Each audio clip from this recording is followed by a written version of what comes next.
Hey everybody, thanks for joining me. I'm Mike Drotis, Bible teacher and preacher, and you're watching Solving the Prophetic Puzzle. In Matthew chapter 24, Jesus was asked some particular questions about the last days. What will be the sign of your coming? When are you going to return? And he said some very interesting things. In Matthew chapter 24, verse 36, he says, "But of that day and hour no one knows, not even the angels of heaven, but my Father only. But as the days of Noah were, so also will the coming of the Son of Man be." So what led to those days of Noah? What led to the flood? What did Jesus mean when he said, these days will be, before my coming will be just like the days of Noah? What happened then? Well, it goes way back before Noah. In fact, it goes back before creation, when Satan, or Lucifer, was cast out of heaven. Lucifer decided that he was going to attempt a takeover of heaven, and instead, he and 1/3 of the angels were cast out of heaven down to the earth. And they were there, and they began to watch as God created the earth and created different plants and animals. And on the sixth day, he created man, God's masterpiece, God's crown jewel creation. And they listened, and as God gave Adam authority over the earth and gave him power over the garden, to take care of the garden, and had authority over the earth, they listened and they watched. And then at the right moment, Satan came and tempted Eve to eat from the tree that God said, do not eat from the tree of the knowledge of good and evil. But Satan tempted her, and Eve ate it, and Adam ate from that tree as well. And he sinned, and they lost everything. They lost their place on the earth. They lost their position of authority. They lost their standing with God. And Satan then became the god of this world, the god of this universe. And he thought he had won. But one thing with God, he's never finished. He'll keep up. He'll keep going, and he'll keep going. And in Genesis chapter 3, verse 15, as he's beginning to tell the participants the results of what happened because of this great sin, he spoke to Satan, and he said, "And I will put enmity between you and the woman, and between your seed and her seed. He shall bruise your head, and you shall bruise his heel." Now, other translations refer to that as, "He shall crush your head." So what God was telling Satan was, you may have thought you won right now. You may think that you're the god of this world, and you may be for a time, but sooner or later, there will come one from the seed of woman who won't just bruise your head, he will crush your head. This was directed to Lucifer. And at that time, there became great enmity between Lucifer and mankind. He didn't know who would be the one. He thought at first it could be Abel. So he convinced and tempted Cain to kill his brother. The first murder occurred right there. But it wasn't Abel. And he didn't know who it was exactly. After a while, he developed a diabolical plan. He would simply corrupt the entire gene pool of all humanity. He would corrupt the seed of God's greatest creation. In fact, he would go even further than that. He would corrupt all of creation. And God would look down at what he had created and how it had been corrupted and changed, and the glory had been taken from it, that God would just chalk it up as to an utter failure and walk away. Oh, but he doesn't know God the way we know God. And that was a futile attempt. But it did work for a while. How did he corrupt the gene pool? Genesis chapter 6. We've talked about this before. In Genesis chapter 6, he came up with a diabolical plan. It was a plan that was so evil that God had forbidden any angel to do this. It was something that no angel was supposed to cross, fallen or not. Genesis chapter 6, "Now it came to pass, when men began to multiply on the face of the earth, and daughters were born to them, that the sons of God in this case is the fallen ones, or the fallen angels, saw that the daughters of men, that they were beautiful, and they took wives for themselves of all whom they chose."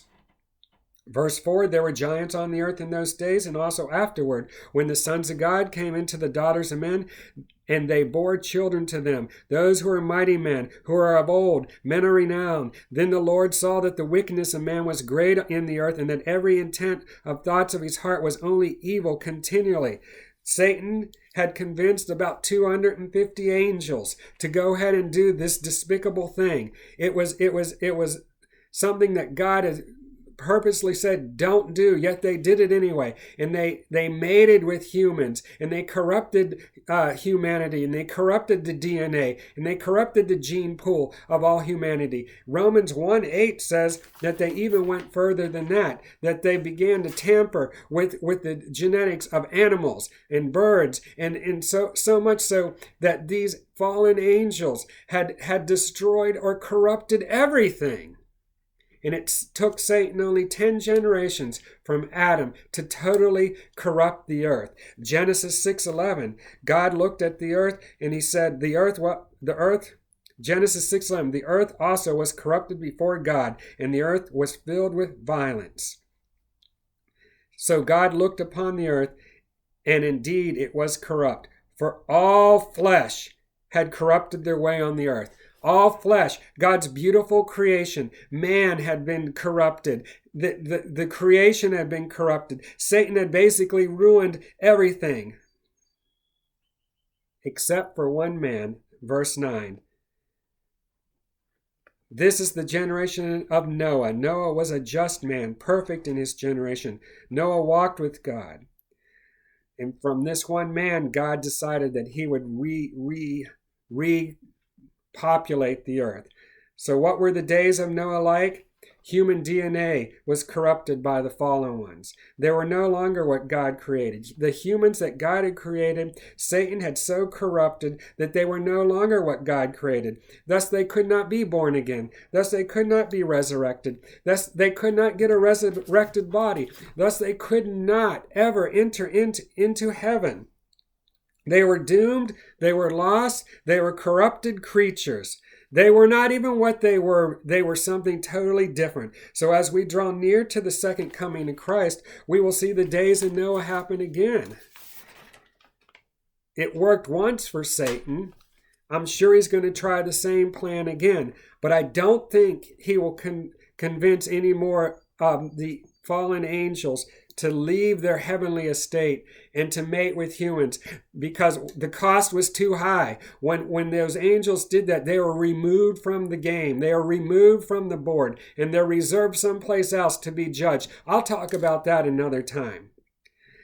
Satan will use a more scientific approach this time. He will still corrupt the DNA of humans, but he will use a more scientific approach. Better yet, he will probably try to use his own DNA. Why?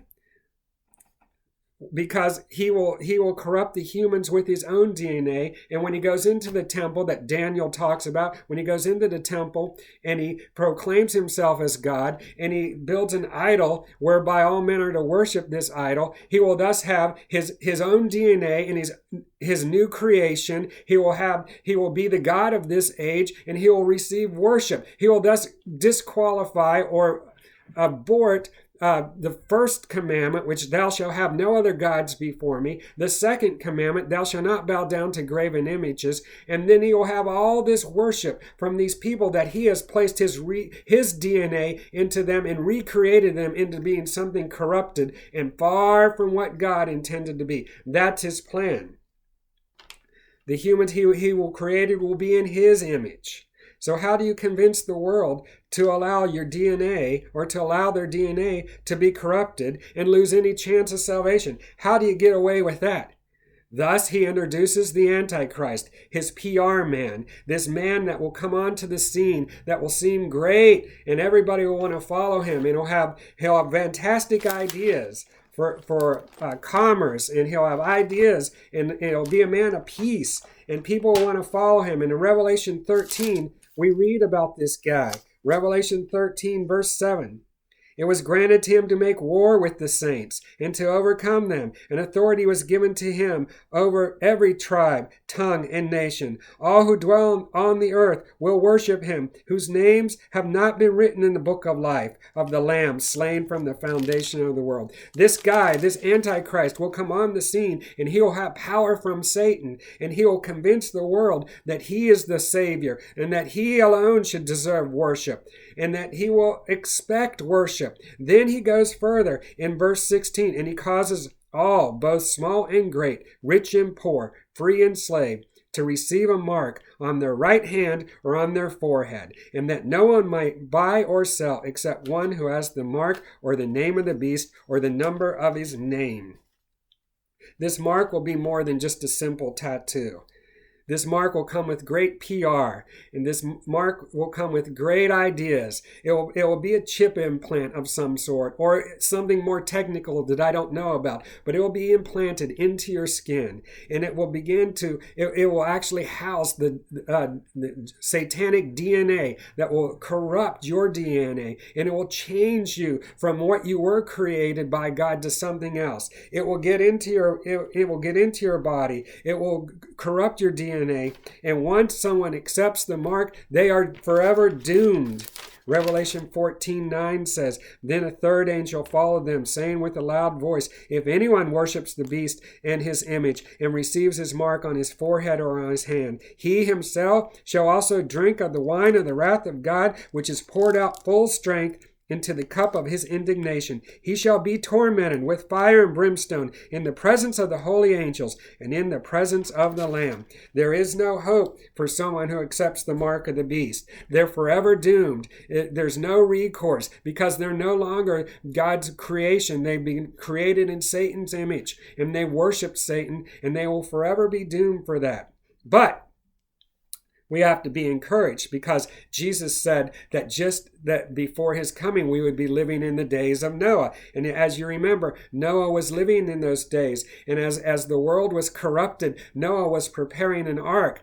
And when the time came, when judgment was about ready to come upon the earth, isn't this exciting? God will never pour out his wrath upon his believers, upon his children. He will never pour out wrath upon those who are righteous. It's reserved for the unrighteous. And so just as Noah, right as the rain and the floods came, Noah was raised up in the ark. So too, before the wrath of God is poured out upon this world and upon those who have received the mark of the beast and upon the Antichrist and the false prophet, before that wrath is poured out, we will be raised up, or we will be raptured. This is what we got to look forward to. We're living in exciting times. Keep watching, keep reading, keep studying, walk in love. Hey, if you like what you watch here on my channel, go ahead and subscribe, share, like. I appreciate your comments and your prayers. Until next time, God bless you.